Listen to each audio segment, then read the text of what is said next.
மிளகு முட்டை ஃப்ரை பண்ண போகிறேன். இப்போ எப்படி செய்யுதுன்னு பார்க்கலாம்.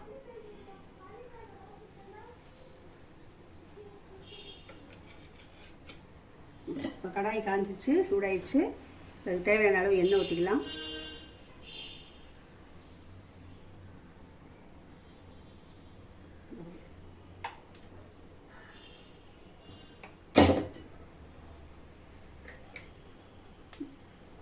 ஒரு அரை டீஸ்பூன் கடுகு,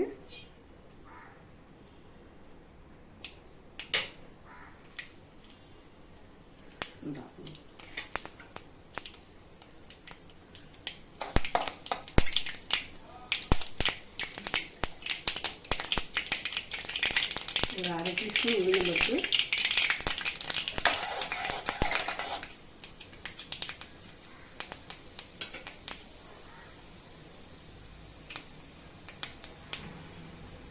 சின்ன வெங்காயம் ஒரு கைப்பிடி அளவு பொடியாக நறுக்கி வச்சுருக்கேன். அதை அதில் போட்டுடலாம்.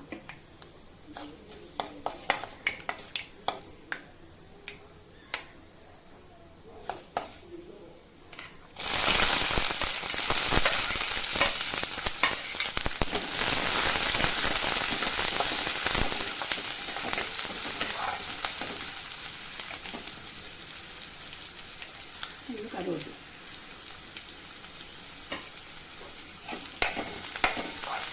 கொஞ்சம் ஒரு நிமிஷம் வதங்கட்டும். இந்த அளவு வதங்கினா போதும். இப்போ வந்து மிளகுத்தூள் போட்டுக்கலாம்.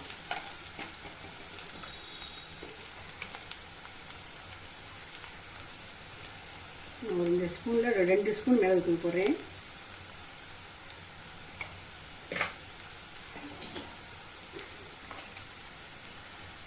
மல்லிப்பொடி ஒரு 1.5 ஸ்பூன் போடுறேன்.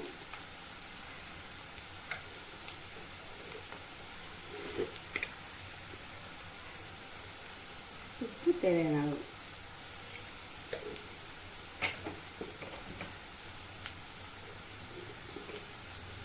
லைட்டாக மஞ்சள்தூள்.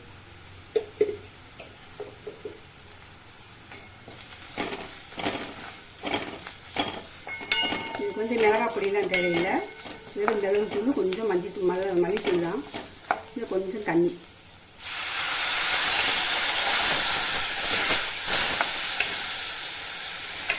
கொஞ்சம் இந்த பச்சை வாடை போகிற வரைக்கும் ஒரு 2 நிமிஷம் கொதிக்கட்டும்.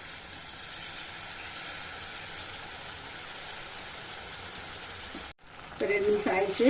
லேசாக கிண்டி விட்டேன். கொஞ்சம் எண்ணெய் பத்தலை, கொஞ்சம் எண்ணெய் ஊற்றிருக்கேன்னா காரம்லாம் கரெக்டாக இருக்குது. உங்களுக்கு காரம் பத்தலைன்னா பெப்பர் போட்டுக்கோங்க. இப்போ வந்து முட்டையை போட்டுடலாம். அதில் முட்டையை இந்த மாதிரி கட் பண்ணி வச்சுருக்கேன். சுற்றி லேசாக கிண்டி வச்சுருக்கேன். அதில் முட்டையாக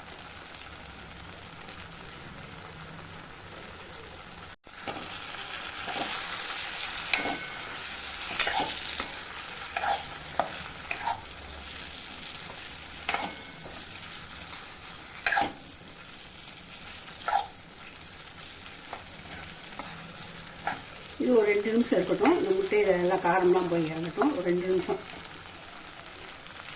இப்போ 2 நிமிஷம் ஆயிடுச்சு. இந்த மாதிரி வந்து மசாலா அப்படி மேலே பட்டின அளவாக இருக்கணும். இது வந்து சைடிஷ்ஷு, லெமன் ரைஸு, புளியோதரை இதுக்கெல்லாம் தொட்டு சாப்பிட நல்லாயிருக்கும். ரச சாதத்துக்கு நல்லாயிருக்கும்.